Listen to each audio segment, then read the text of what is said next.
In the contemporary structure of human life, it is widely assumed that the external world, responsibility, relationship, ambition, fears, possessions, and expectations bind the individual. However, the subtle philosophical insight of Advaita Vedanta fundamentally overturned the assumption by asserting that the true sources of bondage lies not in external circumstances but is the internal vasanas, latent desires, psychological tendencies, and conditioned impulses. The dictum Vasna eva samsara present to deeply penetrating psychological thesis. The word experience in the bondage is not objective reality but a projection shaped by the accumulation desired unconsciousness inclination. Is external environment driven a natural arrangement of the event, yet the mind of compulsive craving, attachment, identification that convert it into the field of suffering and limitations.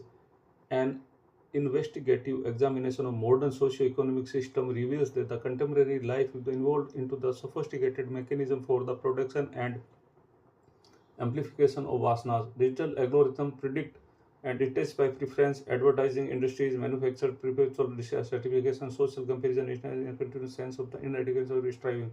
Consequently, the human being accesses to be merely a participant in the world becomes instead of captive internally generated desires. Within the construct, the words does not advocate withdrawal from the life purpose, the radical inner renunciation.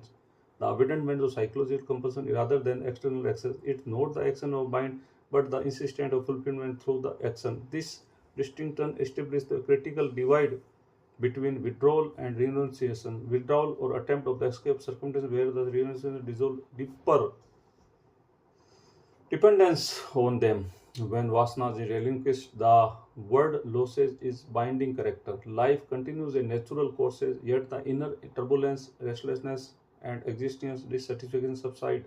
Thus, the teaching culminate in a profound realization. Liberation is a not cognizant upon the altering external world, but upon the transforming inner orientation through the which the world is perceived. When the desired dissolve, existence remain but bondage of disappearance, and the individual become the experience itself, free, unconditioned,